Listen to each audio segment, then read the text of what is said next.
Bernard Jennings, it's so good to see you here at the DNC. Thank you so much for having me. Well, we have to talk about Ethan's Good Dad Act, which was just recently passed, and it's amazing to run into you here because this is a major feat that was accomplished at the state level. Yes, it's the only law in the country that provides fathers with equal rights to their children. It's called House Bill 775. The legal name is Parental Responsibility After the Determination of Paternity. And what it does, it says that when a father steps up and he's already on the birth certificate, he has the same rights and responsibilities as the mother, as if he was married, although they're not. So it provides fathers a great opportunity to be able to get involved in their children's lives because they are backed by the law now. Every state of the country says that if a mother has a child out of wedlock, the mother's a natural guardian of the child. It doesn't even mention the father in the law. That's why a lot of fathers have a hard time connecting with their children from a small age. So for starters, tell me a little bit about what some of these other fathers that you've worked with have experienced, and then a little more about how people can kind of get to know you and your group. Yes. Well, we formed a group called the Good Dad Act Committee. We're available on gooddadact.com, where we've asked fathers to join as a member, and we've provided an attorney to come on every Tuesday night at 8 o'clock on a Google Meet. It's a free podcast that we do, and they get to ask questions of the attorneys in a more relaxed way. We had invited some judges, sitting judges, and a lot of fathers just don't understand the system, and it takes a lot of money to go to court.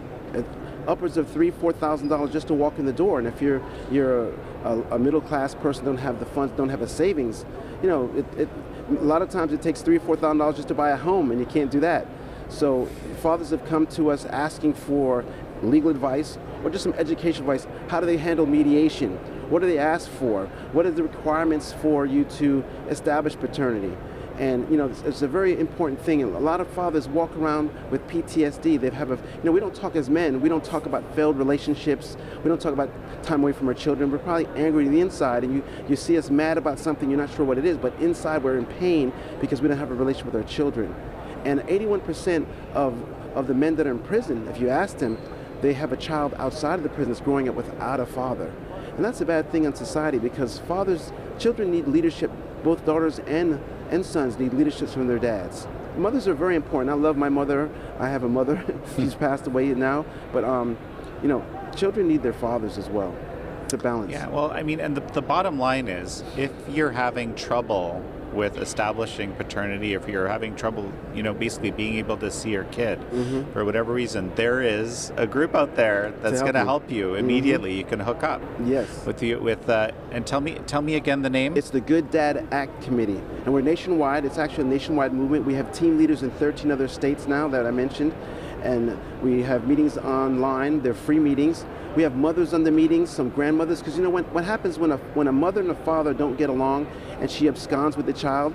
Do you know who suffers? The child suffers, but the grandmother suffers. The aunties and the uncles on the other side of the family that don't get to see the child either, they miss out on that whole legacy of the other generation of the other family, the other side of the family. There's two sides of the family. The mother didn't have that child on her own. The father was present at some point, and unfortunately sometimes we don't get along and we have to split. But that doesn't mean the child should be affected by that. The child needs both parents.